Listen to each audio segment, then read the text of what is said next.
할렐루야. 한주간도 잘 지내셨죠? 네. 자, 오늘도 사도행전의 말씀을 통하여서 또 우리가 하나님의 마음 알아가는 시간을 갖도록 하겠습니다. 자, 오늘 첫째 번의 교재에 있는 사도행전 5장 42절의 말씀을 함께 같이 읽고 진행하도록 하겠습니다. 우리 한 목소리로 읽도록 하겠습니다. 시작! 그들이 날마다 성전에 있든지 집에 있든지 예수는 그리스도라고 가르치기와 전도하기를 그치지 아니하니라. 아멘. 오늘 우리가 붙잡아야 될 말씀을 드리겠습니다. 자, 이제 들어가셨어요. 오늘 사도행전 5장. 여기 밑에 수호 챕터가 있죠? 뭐라고 적혀져 있는지 한 목소리 읽읍시다. 시작! 복음의 증인. 아멘. 우리 옆 사람에게 인사합시다. 복음의 증인이 됩시다. 복음의 증인이 됩시다. 네, 오늘 우리가 읽을 가운데 모인 것은 단 한 가지예요. 복음의 증인이 되기 위해서 읽을 가운데 모인 것이 있습니다. 자, 저번에 4장 내용 조금 기억나시죠? 네. 베드로와 요한이 공에 불려가서 가진 협박과 위협을 당하면서 복음을 전하고 예수 그리스도의 이름으로 되면 죽는다. 손톱 이렇게 바닥 찌른다.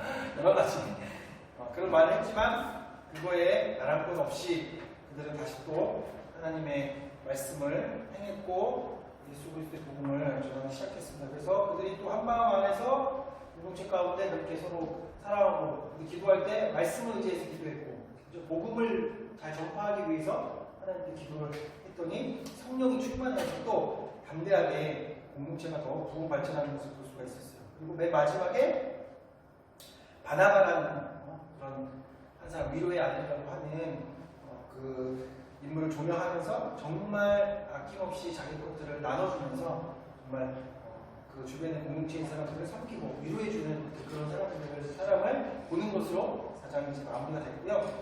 5장은 이제 그 바나바와 정반대되는 인물들을 등장시키면서 정말로 우리가 하나님의 사람들, 하나님의 마음을 가진 사람들 어떻게 행동하고 어떤 마음을 가져야 되는지를 좀 성경을 통해서 알아봤으면 좋겠어요. 자, 1절부터 11절까지 교회 대적이라고 써있고 여러분 잘 아시는 아나니아와 삽비라 부부의 내용이 적혀져 있습니다. 5장 1절부터 11절까지 교독하면서 마지막 절은 함께 합독하도록 하겠습니다.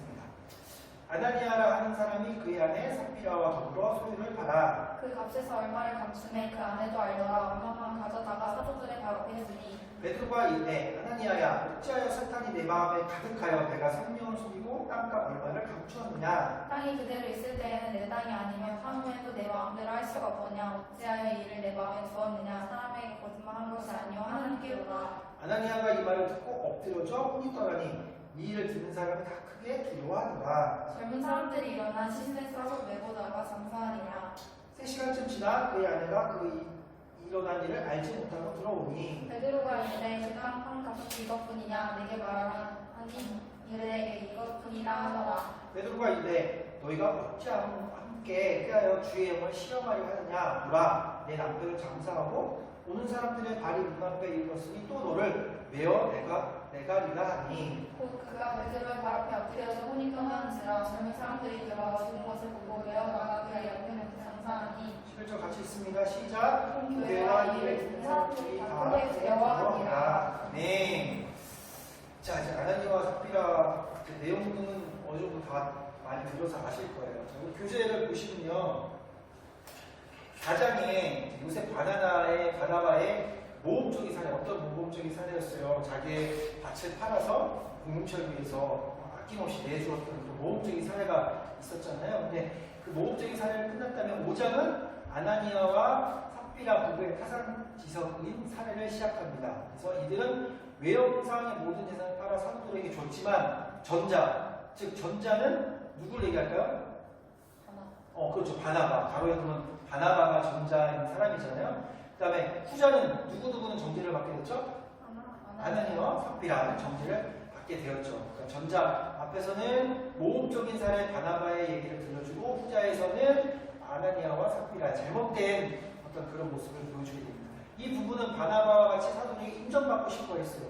교인들에게 종종 받을 허용심으로 한편으로는 물질에 대한 집착과 소유욕으로 친척과 교인들의 존경이 아니라 비참한 죽음을 맞이하게 됐습니다.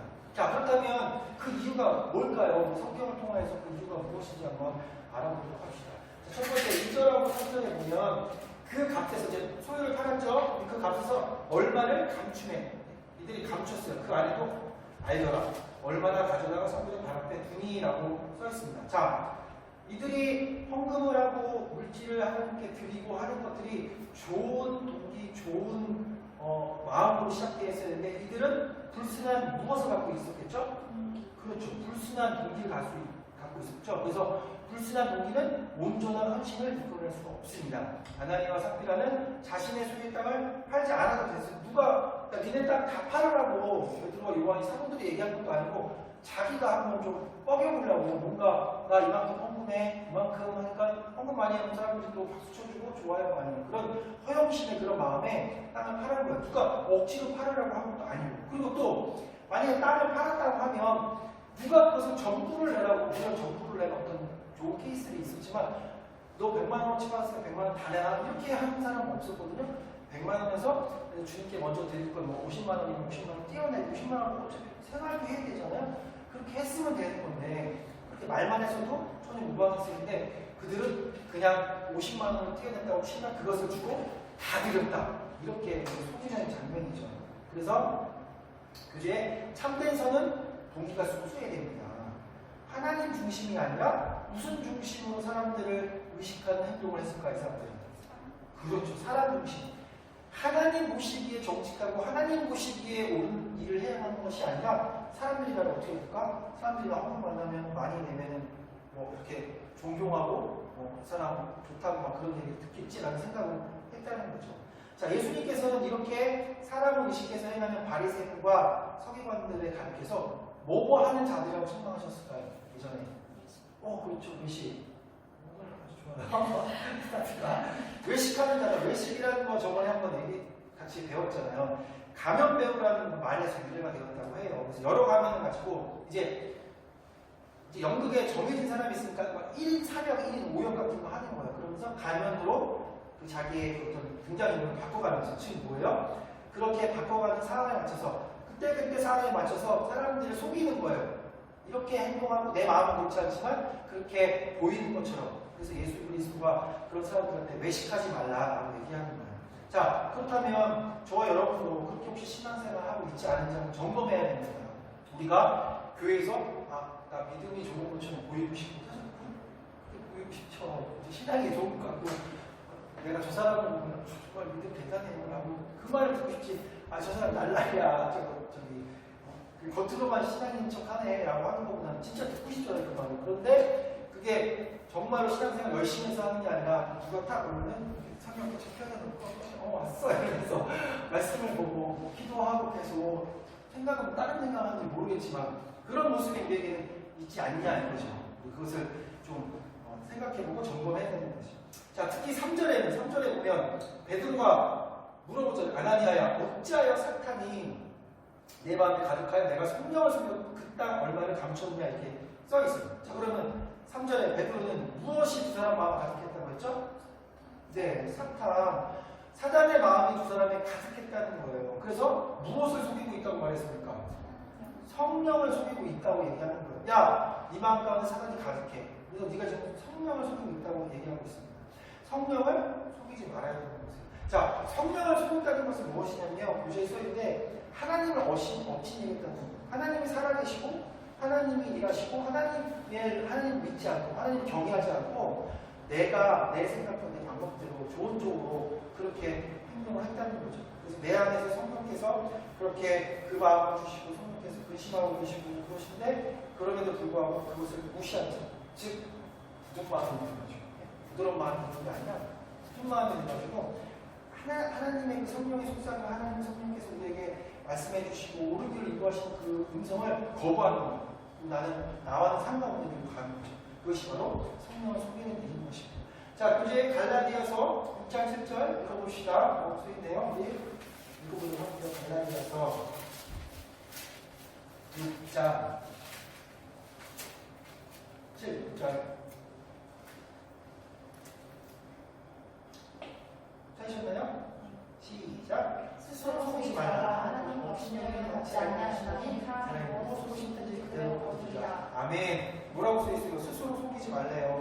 하나님은 업신여김을 받지 아니하시는 그런 분이십니다. 업심을 받으실 만한 분이 아니고 그게 되지도 않을 뿐만 아니라 근데 우리는 하나님의 눈앞에 보이지 않는다고 하나님 느껴지지 않는다고 우리 마음대로 생각하고 우리 마음대로 죄를 짓고 하는 경우가 너무도 많죠. 사람이 무엇으로 심든지 우리가 우리의 탐욕과 우리의 생각으로 그대로 행하면 그것을 반드시 하나님께서는 벌하시는 것입니다. 그것이 바로 공의의 하나님이십니다. 우리가 무엇을 행하든지 그대로 심든지 그대로 걷게 됩니다.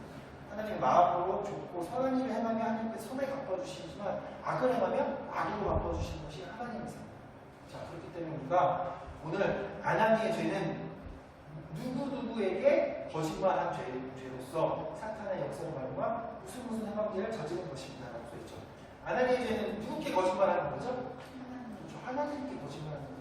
베드로나 사도들한테 거짓말하는 것이 중요한 것이 아니라 살아계신 하나님, 우리가 하나님한테 거짓말할 수가 없어요. 그렇죠? 다 아시잖아요. 우리들.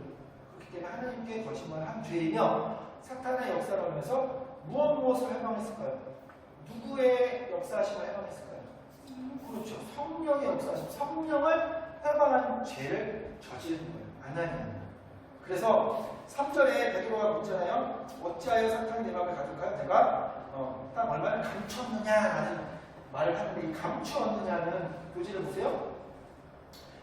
노스피주마이라는 동사래요. 이게 헬라어인데 이 동사가 신약에서 총 3번 써있고 그 다음에 구약에서는 한 번 써있는 그런 동사거든요. 자, 그래서 총 3번에 2절하고 3절에 써있고요. 디도서에도 써있고요. 교재 보면. 그리고 중요하게 구약에서 이스라엘 백성들이 여리고성을 점령할 때 하나님께서 그렇게 얘기하십니다. 야, 네가 취하고 있는 물건 아무것도 건들지 마. 다 이거 하나님 것이니 건들지 마라고 했는데 이것을 몰래 훔쳐간 사람이 있었어요. 그게 누굴까요? 아간이라는 인물이에요. 일단 좀 찾아볼게요. 아간이라는 인물이 하나님의 말씀을 어기고요. 거기 있는 좋은 보물과 이런 것들을 자기 몰래 훔쳐가요. 그것들이 하나님이 그것을 아시고 그것이 범죄로 인정되어서 여리고 다음에 두 번째에서 아이사온을 침공할 때 그 죄로 인해서 첫 번째는 여리고를 무혈 입성했죠. 싸우시라고 한 바퀴 돌고 무한테 쳤는데 두 번째 아이사온을 갔을 때 앞에 가서 먼저 공격한 사람들 쌀을 다 죽습니다. 이 아간의 죄 때문에. 자, 교재를 보세요. 이스라엘 백성이 여리고성을 점령했을 때 전류들이 그를 취한 아간의 도둑질과 관련해서 단 한 번 이 동사가 사용됐습니다. 자, 여호수아 7장 1절. 한번 찾아보세요. 여호수아 7장 1절. 이스라엘 자손들이 온전히 바친 물건으로 말미암아 범죄하였으니 이는 유다 지파 세라의 생서 섭디의 풍당과 메미아를 아간이 온전히 바친 물건을 가졌으니라. 여호와께서 이스라엘 자손들에게 진노하시니라. 아멘. 써있죠 여기. 아간이 하나님의 물건을 하나님께 온전히 드리는 바칠 물건 중에 일부를 자기가 이마에 포켓 자기가 가져갑니다. 그때 사용했던 이 동사를 똑같이 노스피주마이라는 동사를 오늘 성경전에서 사용하고 있다는 거예요. 자, 그래서 따라서 누가는 아간의 저주받은 행위를 묘사할 때 유일하게 한번 사용된 동사를 여기서 다시 반복하고 지금 아나니아가 새 언약 백성을 위협하는 새 아간, 신아간, 신약에서의 아간으로 지금 소개하고 있는 거예요. 똑같은 동사, 똑같은 죄를 지었다는 거예요. 근데 이스라엘 백성들이 아간의 이름을 구약에 있는 이름 누구보다 다 잘 알잖아요. 그러니까 그 동사를 쓰면 아간의 죄라는 것들을 충분히 알 수 있습니다. 그래서 그 동사를 쓰면서 네가 한 일이 얼마나 지금 심각한 죄인지에 대해서 얘기를 하고 있습니다. 아울러 하나님의 것을 누락질한 죄로 인하여 아간과 그의 가족이 이스라엘 온 백성에게 10만에 보다 죽었습니다. 죄 복귀를 해가지고 결국 찾아내가지고요 아간과 그 아간 가족이 싹 다 죽어요. 그렇게 싹 죽는 일이 있거든요. 그렇기 때문에 똑같은 거예요. 아간의 죄 때문에 아간과 아간 가족이 죽은 것처럼 오늘 신약시에서 아나니아와 그 부부 또한 동일한 죄로 인해서 비극적 최후를 맞이할 것을 예고하고 있는 것을 이미 그 동사를 얘기하면서 네가 왜 감추었느냐? 라고 얘기하면서 이미 암시적으로 베드로가 얘기를 해주시는 것이죠.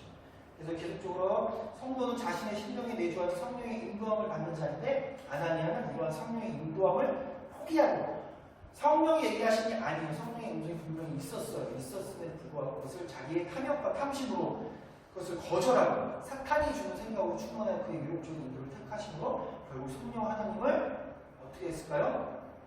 뭐뭐하고 속이는 준비를 했던 것입니다. 기만함. 아까 하나님은 기만했다 이렇게 얘기를 하잖아요. 그래서 이 아나니아 죄가 그냥 어떻게 보면은 그렇게 뭐 얘기할 수도 있겠지. 뭐 그렇게 얘기하면 안 돼? 좀 그렇게 우리는 그냥 자기 문제로 생각하겠지만 지금 여기서 베드로가 쓴 동사를 쓴 그 뜻부터 시작해서 이게 엄청난 공동체의 엄청난 죄라는 것을 오늘 드러내고 있는 거예요. 자, 교재 넘기세요.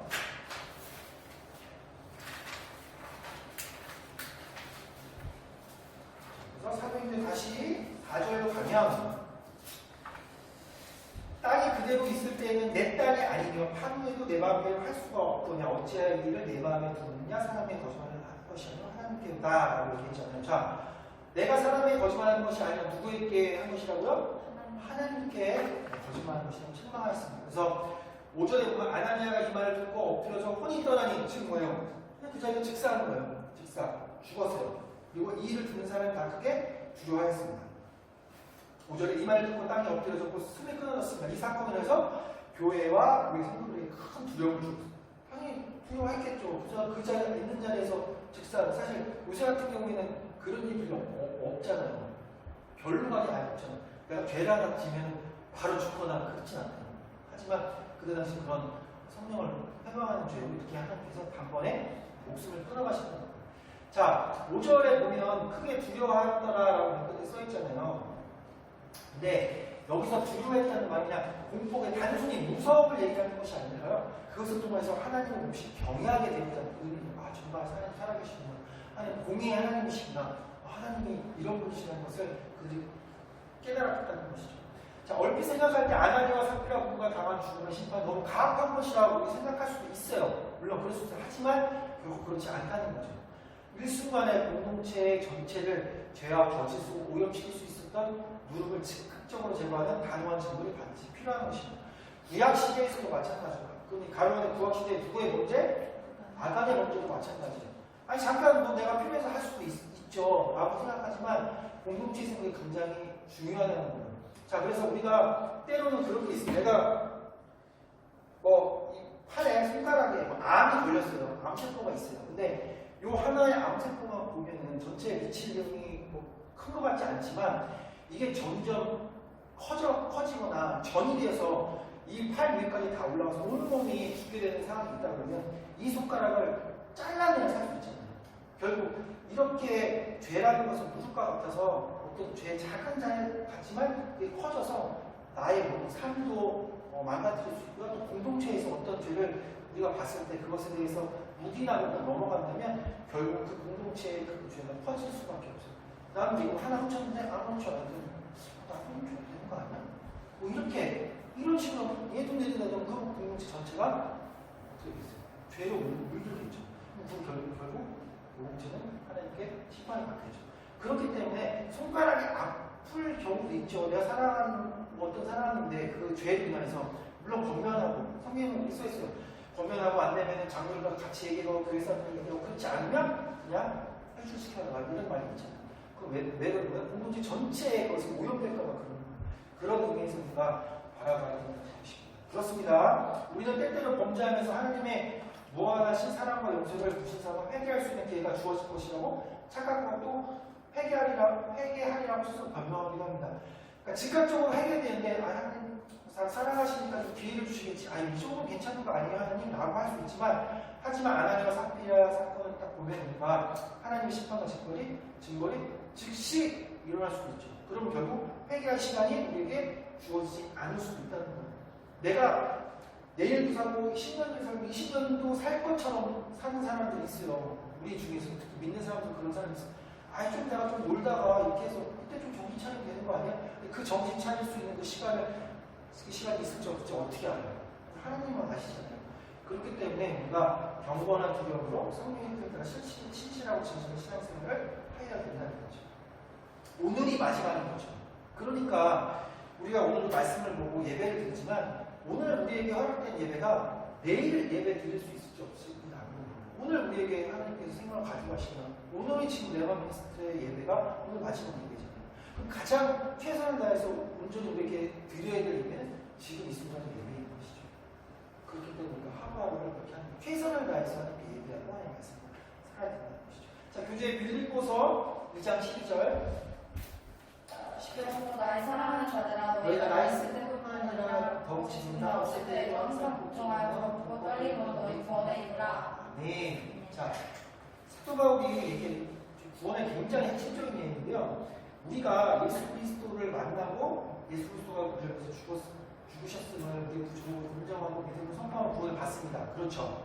아멘이죠. 그죠? 근데 그 구원이 한 번 내가 중학교 때 예수님 만나서 나 구원 받았어요 라고 하면 그 구원이 죽을 때까지 보장되는 것은 아니라니까. 근데 어느 목사님이나 어느 잘못된 분들은 그렇게 생각하시는 분이 있어요. 구원 받으면 평생 가는 거지 다시 물리지 않아요.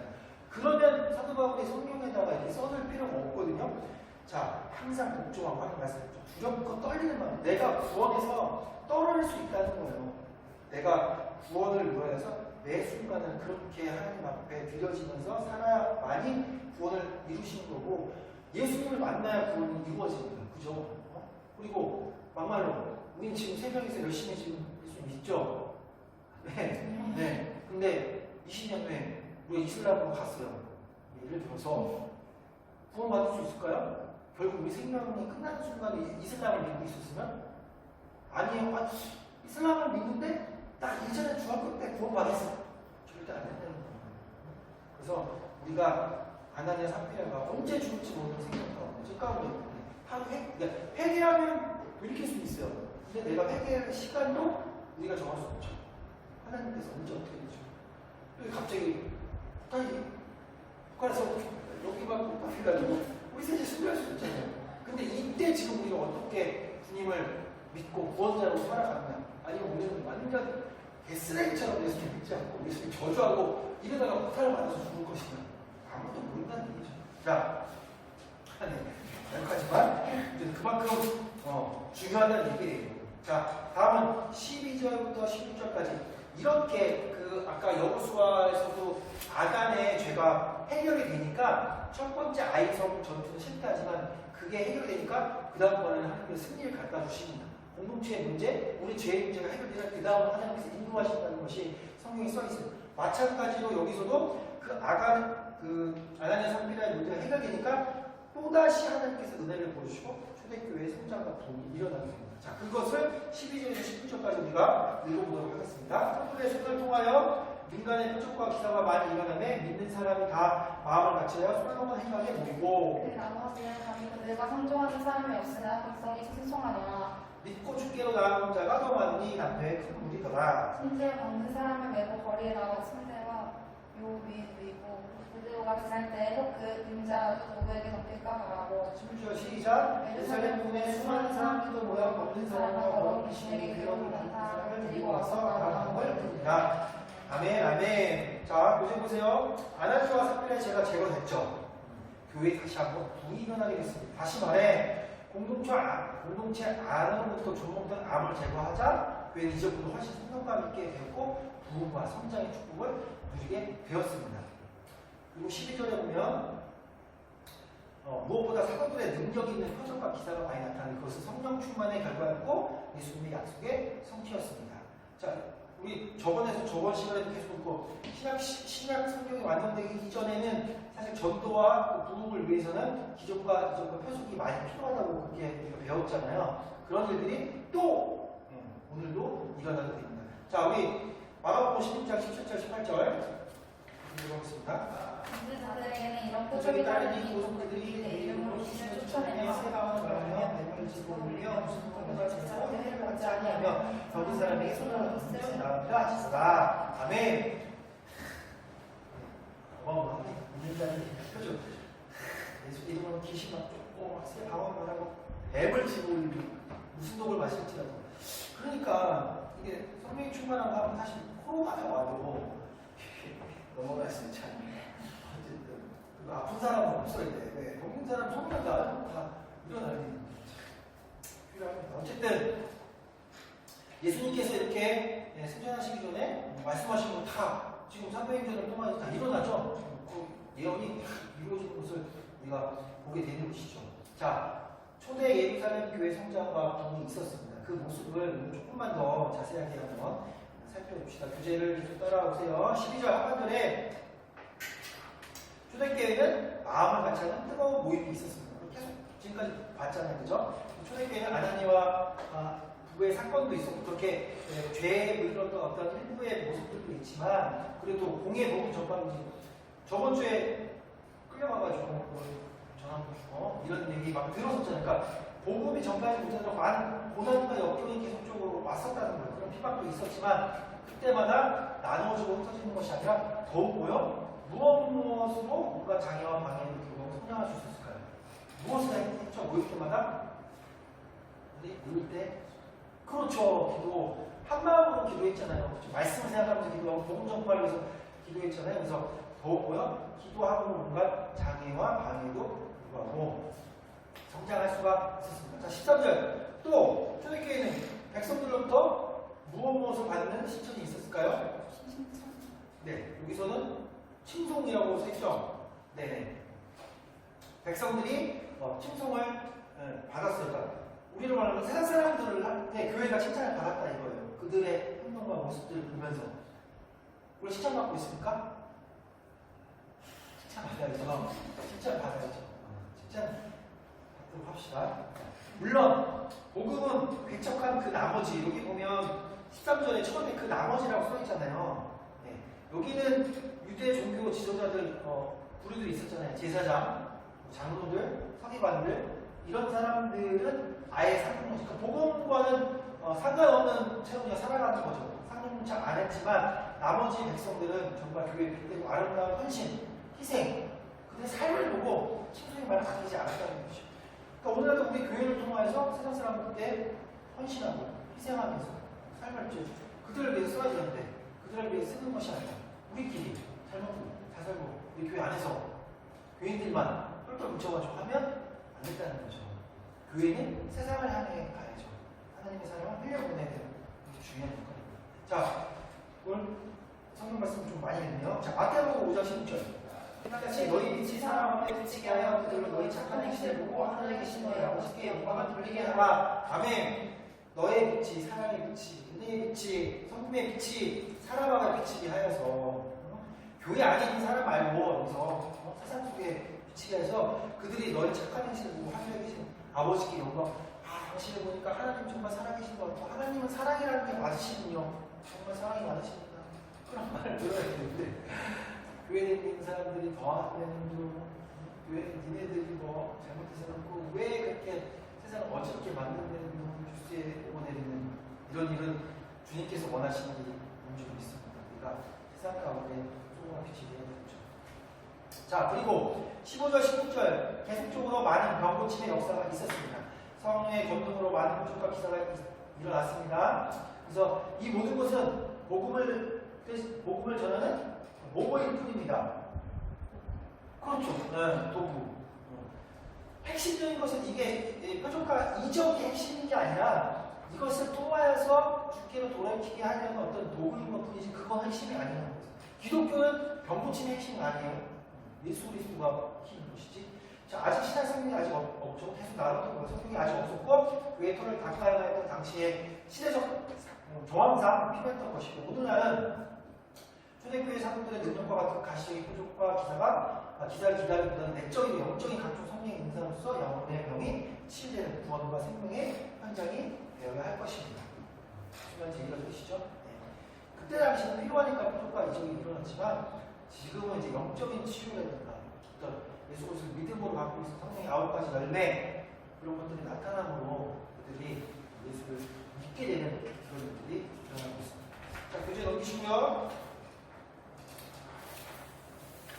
여기군요. 자, 이렇게 14절 이렇게 됨으로써 믿고 주께로 나오는 자가 더 많은 양의 큰 무리가 되었습니다. 교회는 성도 간의 뜨거운 기도와 무엇의 모임이 있는 곳일까요?